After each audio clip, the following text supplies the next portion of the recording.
Hello everyone. Today's episode is a playful one and it's just called the QQQ episode. And you might be wondering what the QQQ episode means, but it's actually how randomly one of my episodes on my phone, one of my recordings was titled QQQ. And I was thinking, how significant would it be that I make a talk about perhaps one of the most insignificant things that someone can recognize? But it's also important to see the value in nothing. So this episode is the QQQ episode, and it is the episode where we observe what nothing really meaning nothing really means. So what does it mean when something has no value?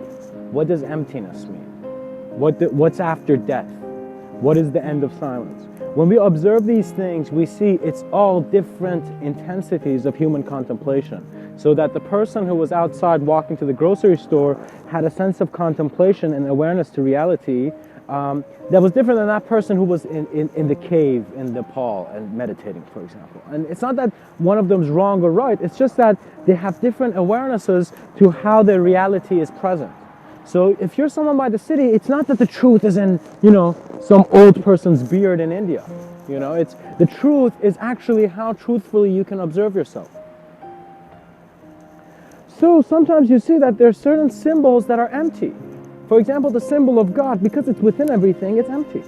So it's an empty symbol in which you are having your own relationship with at first. But it's very important that you see the clarity of the intelligence of this cosmos knows itself beyond the mind. And so if you think that you're still needing lessons to teach you how to think or to show you how your mind needs to be, it's actually a problem in how you have conceived even the setting.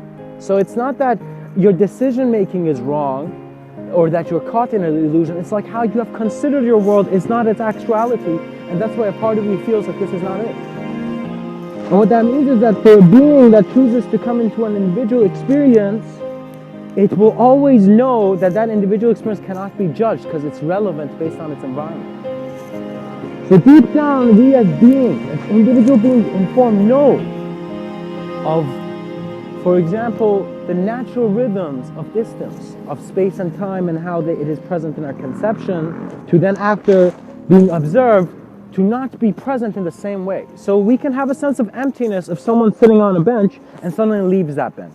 But our sense of emptiness comes from seeing the bench first in a way where as if someone sat on it.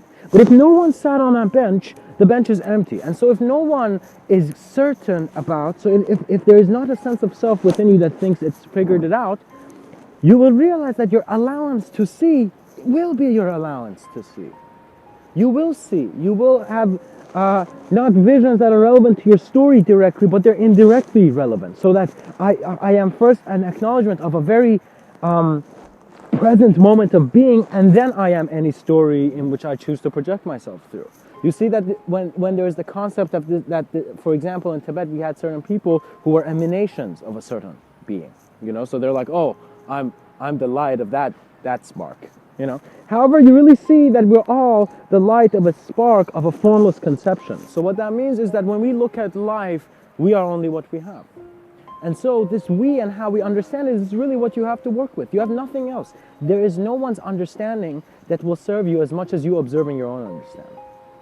So you need to have the ability to go in your settings and, in a sense, see what your settings have been put as, to see how your mind was conditioned.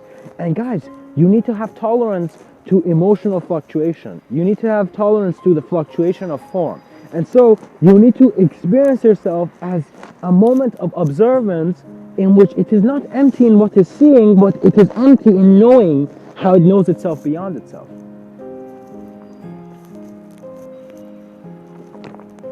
So perhaps the cues for the QQQ episode, is simple and simply a question that questions itself to then dissolve. Your experience is more than image. And so when that concept sets in, you begin realizing, wait a minute, how have I been receiving image? And so you become curious of what kind of existential receiver you have been. And so your eyes the workings of your eyes become significant. So you will see that I am not here to pull anybody or push anybody. I will simply communicate what I see, and if you are self-aware enough, you will dissolve into where your knowing is pulling you. There's a very beautiful sense of atmosphere to people who are going into senses of mysticism. And so I will tell you, don't be convinced by ideology, but be playful with the ideology. So for me, my search began not the character asking about where the storyteller is. It began with the character observing the setting to see where it was alive in. And so when you see as a life form where you're alive in, you get an awareness of form beyond having to be in an individual sense of space and time. It's like the minute you can observe space and time in various ways, you have moved beyond that dimension of space and time. Observance is your navigation as consciousness. And so observance has qualities where all symbols can be made empty in an instant for a sense of being to be more profound than it is, or symbology can leave your life like someone who was never there. And regardless, you as awareness are the movement of any world. And there is always transition. And so your ability to study and learn from the transitions in your life is actually the ability to confront the last transition that's coming. That means we're not just saying that death is not there either. We're not just like that, oh, we're so infinite, there's no death. It's just that we are aware of transition process. What that means is that some aspects of you in the moment of, let's say, decomposition will try to remain. They are of an eternal value, and some aspects of you are of a temporal value. So it's as if like when you take off your shirt, you haven't taken off, for example, your pants yet, for example. It's as if like one aspect of you is leaving as other aspects are also being found. So when you realize that loss implies a greater discovery, you will then see that there was never loss, but an ability to work with all that you know.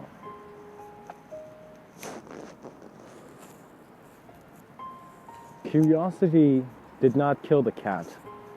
The cat killed itself when it walked towards what it was curious about. So killing, or the fact of ending, should not be observed without a beginning. You cannot observe the concept of an end without a beginning, because if you are, you will think about the beginning. If you only think about the end, you'll be like, gosh, where did I begin to come to this end? It's connected. And so when you see how thought is connected, self-reflection becomes a key skill for man, because it opens the doors of greater allowance in reality. Your reality finds itself able. It's as if that moment where men have come together to develop the greatest structure known to man. And that is simply what I'm doing here. Because we have put for too long values on external structures, but we must become aware that our internal dimensions are gateways of creativity in this realm. And so if your whole life, if you never left and you just wrote all that you were aware of, you will see you would have infinite books. Because awareness speaks for itself. And so you have always been present in ways where clarity has also been present.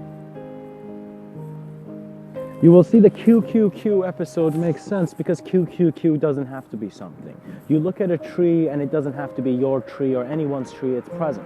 When you see life has an ability not to take sides and be present, the middle way becomes interesting, just as how it was interesting to the Buddha, for example. And you will simply see that it's not that you should not get involved with life. It's just that before you do, you must clearly see it.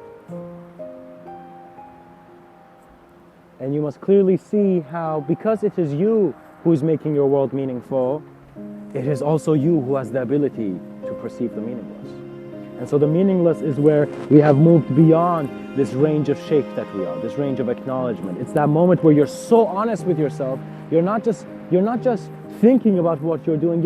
It's as if you're so honest, thought can no longer be in your presence when you clearly are seeing your being. And this knowing, it's very important to know that it comes from nothing. You will see that every something in your reality will lead you to a sense of intelligence that is aware of form beyond it. And that awareness is not one to be even allowed. It's as if like that guest is not supposed to go in that room. Do you know what I mean? It's as if language is only there for a certain amount of explanation of your reality. The other aspects is you. The essence of your existence is there to explain the rest of your reality. And so if you were a man who never had a book, you would still have an ability to, in a sense, be all-knowing. Because it's an existential presence. It is not an idea presence. When a person talks to you and challenges you to the battlefield of rationality, it's the battlefield of his rationality. And you see, smart people were never smart. They just communicated in ways where their reality seemed more real than yours. But they were trying to take away. It's out of insecurity that you try to prove someone wrong. Because, it's also important to realize that proving someone wrong is an expectation you don't need. You can talk to someone and have a rational argument, but to change someone in your environment to prove that your argument is right, or to change anything in your environment to prove what is right, is wrong. What that means is that if you ask me something and my knowing is still a temporal knowing, it is not there. Do you see? So the search has to be deeper, not that we need to accept things at a limited stage. It's not that we should accept things as, oh, this is what the human being thinks. No, we must take the human being to its most efficient and able point of being, and then through that become an observance that is its greater allowance to, in a sense, evolve into its more transcendent ability, or in a sense, be what it requires to.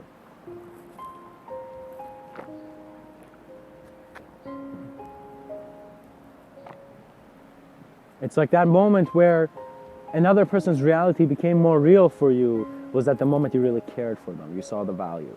And so you will see that communication is like a gift, regardless if it's bad, regardless if it's someone cursing at you, or regardless if it's someone saying whatever activity that happens in front of your moment, in other words, as a moment of awareness, you will see that you are the observance of it before whatever relationship conceived out of that observance. This sense of formless presence is how life is there, regardless if you get an answer to your question or not. And to touch the ground will give you teachings that will make you really understand deeper senses of reality. You see, Rumi, a Sufi mystic poet, had this very beautiful quote. And he says there's 1,000 ways to kneel and kiss the earth. And so you will see there are so many ways in which from any form that you're seeing, you can become that, in a sense, aware intelligence of yourself. You can be realized by being so aware of the actuality of your moment that you are it. And that is why in your awareness you're nothing. In your unawareness you're something, as Sadhguru says. This is a very important point, I find, because we must accept something to see that we can have non-acceptance. So in other words, my difference is the fact that I've agreed to something, but also I haven't agreed to something. And so that distinction is actually how we are unique. It's as if regardless of our thoughts and who we think we are as ambitious men, the way life wanted us to come out is, life wanted my face to be like this and your face to be like that. And so we realize that is, we respect how we have come into form in the physical plane. However, now the awareness requires to be more of an internal awareness. So you see, the value of people are not really with what they have done. It's just you have valued life to such a degree that all life forms have become more than form, and you're seeing that they deserve to be life, treated as life first before as an object. And so there never needs to be a criminal or a victim. Even though we do consider it to manage our societies, and it's needed at this point. But eventually we will move past clouds of confusion. Because clouds of confusion doesn't mean that you're not clear. It means that your clarity is not enough because you're in a new moment of engagement. And so that person who's climbing Mount Everest will realize he's truly climbed Mount Everest, not in the middle, halfway where he was still walking, where he has reached the peak and where his knowing is satisfied, similar to the Zen master's satisfaction of filling up that empty cup to its full and realizing that it's always empty, but it's also always has an ability to be full. And what that means is you as a conscious being, as a self-aware being, understand that, okay, I can choose to bring a lot of meaning in my life, but I can also navigate in meaningless ways as well. And this meaningfulness is not something you try to think about, guys. It's just how you feel. It's a sense of knowing.